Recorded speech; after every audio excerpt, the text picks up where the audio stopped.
Hola amigos, hoy vamos a analizar un vídeo de nuestro querido malagueño Eduardo Garzón, en el que dice que por qué en esta crisis no se habla de la prima de riesgo. ¿Os acordáis de la prima de riesgo? Aquello que nos bombardeaban en el telediario en la crisis de 2007 porque los bonos españoles pues se disparaban de rentabilidad con respecto a los bonos alemanes. Esa diferencia de rentabilidad para el inversor o de coste para el Estado es lo que llamamos la prima de riesgo. Bien, y Eduardo se pregunta por qué no hablamos de la prima de riesgo.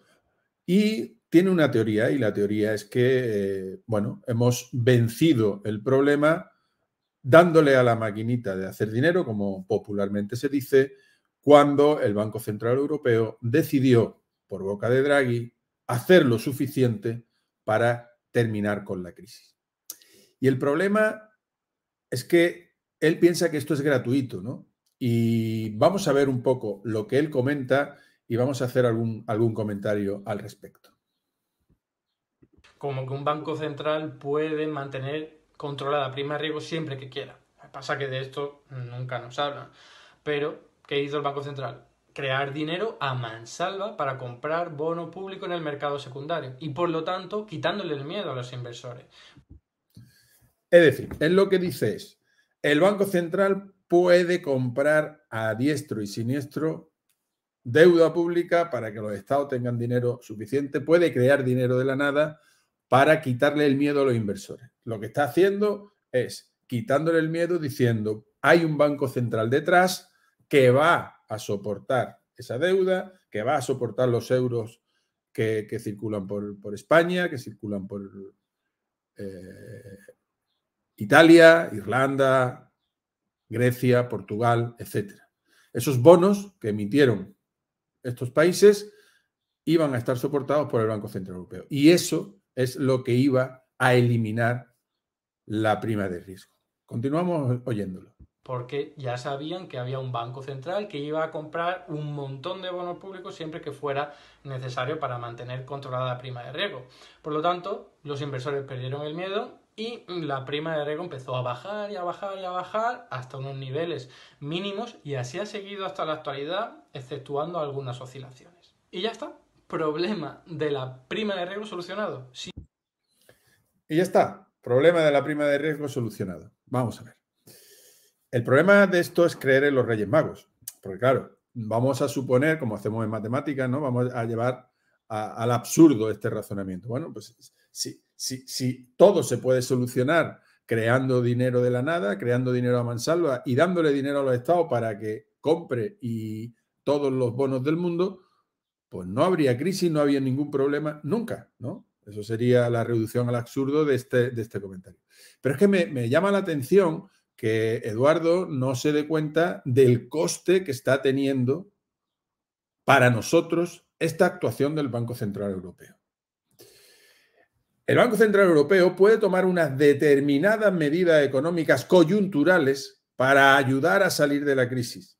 ¿Qué es lo que ocurre?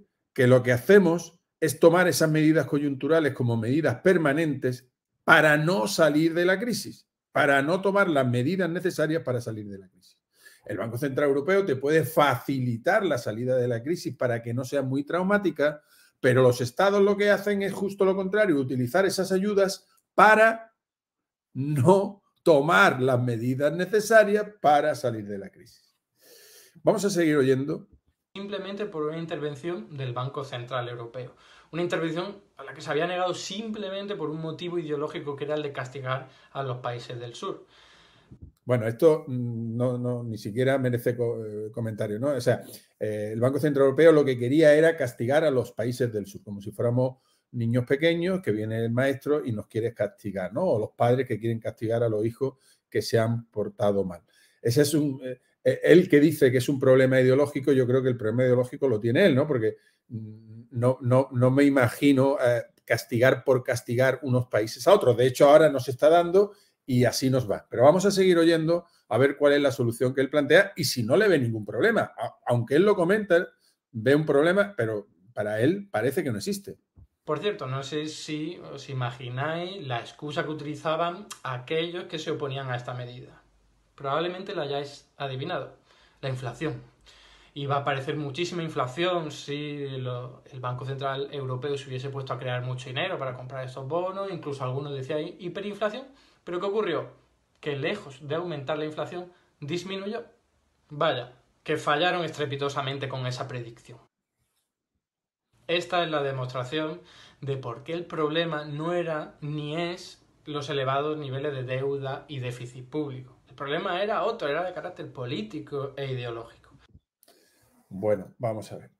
Insiste en el problema ideológico, en el problema político y entiende que la solución simple y llanamente es como, yo creo que como cualquier niño, ¿no? Que se le dice, bueno, es que nos falta dinero, ¿qué es lo que podemos hacer? Pues darle la maquinita de hacer dinero y así podemos tener dinero para todo.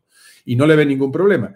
Y efectivamente plantea la inflación como un problema que se pudo generar y que dice que no se ha generado.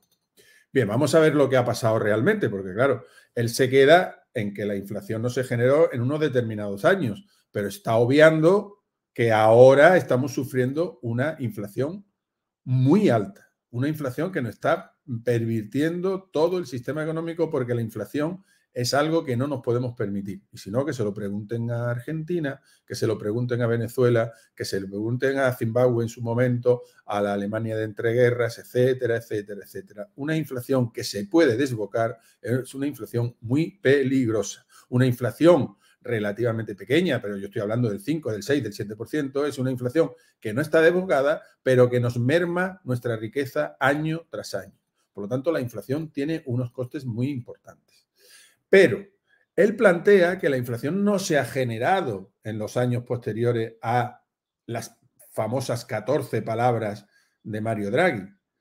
Pero lo que él está obviando, y es algo muy importante, es que toda esa bolsa de dinero que no generó inflación de precios al consumo, es decir, de bienes que nosotros compramos para consumir, ¿no? Los bienes no duraderos, se fue a los bienes duraderos y sobre todo a los activos financieros y a los grandes mercados. Es decir, se fue a la bolsa, se fue a los bonos y se fue a el mercado inmobiliario. ¿Qué quiere decir esto? Pues que toda esa cantidad de dinero que se generó lo tenían que colocar los agentes económicos en algún sitio. ¿Dónde lo colocaban? Comprando acciones, comprando bonos y comprando viviendas. ¿Y qué ocurrió con el precio de los bonos, con el precio de las acciones y con el precio de la vivienda? Pues que subió y subió y subió y sigue subiendo, porque hubo una inflación de activos, una inflación de activos. Y esto es bueno para un país, esto es bueno para la clase más desfavorecida, que es lo que pretende defender Eduardo Garzón. Pues, querido Eduardo, esto es muy malo para esa clase que tú pretendes defender, porque lo que estás haciendo es encareciendo la vivienda a unos niveles que no pueden adquirir el común de los mortales. Porque todo ese dinero que se ha creado de la nada se ha embolsado en este mercado inmobiliario. ¿Vale? Punto número 1. Punto número 2. Se ha generado otra burbuja en las acciones. Las acciones, que normalmente podemos pensar que tengan un PER 14, un PER 15, quiere decir, esto es la relación del precio con los beneficios que obtiene. Vamos a suponer que la acción es una maquinita de hacer dinero y que te devuelve dividendos. Pues para tener unos dividendos del 5%, tú tienes que gastarte 100 y él te da 5. Bueno, pues ahora tienes que gastarte 200. ¿Por qué? Porque los dividendos están al 2,5%. ¿Vale? Nuevamente, las personas para adquirir acciones van a tener que desembolsar mucho más dinero. Lo mismo que está pasando con la vivienda. Y con los bonos, 3/4 de lo mismo. Los bonos, que podrían dar una rentabilidad razonable del 4 o 5%, se han ido al 0%, incluso negativo. Nos han obligado a aquellos que queríamos ahorrar a incurrir en unos riesgos que no queríamos porque el activo libre de riesgos no te daba rentabilidad o te daba rentabilidad negativa. Bueno, el mercado inmobiliario tuvo su sus precios parece que siguen en burbuja, siguen, aunque se ha explotado en determinada zona, pero sigue en burbuja en alguna otra. Tenemos ese problema de la vivienda tan importante que ahora queremos resolver poniéndole el límite a los precios al alquiler, etcétera, etcétera, cuando proviene de lo que tú estás hablando, porque te recuerdo una cosa, la economía es partida doble.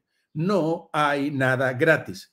Y esto es muy importante, no hay nada gratis. Si Mario Draghi se dedica a comprar y a comprar y a comprar, lo pagaremos en el futuro. Lo estamos pagando, lo estamos pagando. En las acciones ha ocurrido lo mismo y en los bonos está ocurriendo. La burbuja de los bonos se está deshinchando y esto va a generar un problema. Además, la inflación al consumo ha aparecido. La inflación al consumo ha aparecido años más tarde, pero ha aparecido. Ojo, y no es de la guerra, de los estrangulamientos del mercado, etcétera, etcétera, que también lo han venido a agravar. Viene mucho antes. Un año antes de la guerra ya estaba la inflación repuntando y 6 meses antes ya estábamos en una inflación muy alta. Por lo tanto, la inflación ya ha dado la cara, ¿vale? Y eso es la forma que tenemos de pagar todos los excesos que habíamos realizado, ¿vale? Cuando decimos y sale en el telediario a menudo, diariamente, que no podemos ir a hacer la compra porque los precios han subido desorbitadamente, estamos pagando eso que tú dices que es gratis, que no hay ningún problema. Ahí lo estamos pagando. Cuando vamos a comprar una vivienda y no podemos permitírnosla, ahí estamos pagando eso que tú decías que era gratis. O cuando queremos mejorar nuestra pensión comprando bonos o comprando acciones y vemos que están muy caras, ahí estamos pagando eso que tú decías que es gratis. ¿De acuerdo? Por lo tanto, quítate de la cabeza de que en economía las cosas son gratis, porque no lo son. No lo son. Es partida doble. Fray Lucas Pacholo, recuérdalo, seguro que lo estudiaste, debe haber obligaciones, derechos. Algo que compras, algo lo tiene que financiar, ¿de acuerdo? No hay nada gratis. Y todo esto se está pagando con inflación de activos en un principio, con inflación al consumo, que lo estamos pagando ahora, y lo que es peor es que a partir de ahora los bancos centrales van a tener que tomar medidas dolorosas, como están haciendo, para mantener la inflación a raya. Porque si no suben los tipos de interés, la inflación se puede desbocar y una inflación desbocada es muy peligrosa, como te acababa de comentar, ¿vale? Entonces, por favor, ten en cuenta que no toda decisión tiene, mejor dicho, que toda decisión tiene sus consecuencias y que no es nada, no hay nada absolutamente gratis como tú pretendes y que es un problema ideológico, un problema político o un problema de que nos querían castigar unos países a otros o el Banco Central Europeo a unos países porque nos llamaban PIGS o porque nos llamaban o porque teníamos deuda o porque no teníamos deuda.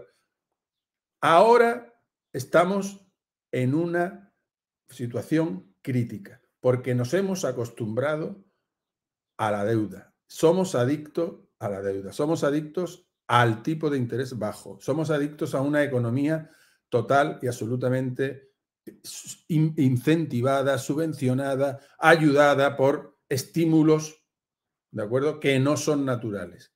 Y eso, desengáñate, lo vamos a pagar en el futuro y ya lo estamos empezando a pagar.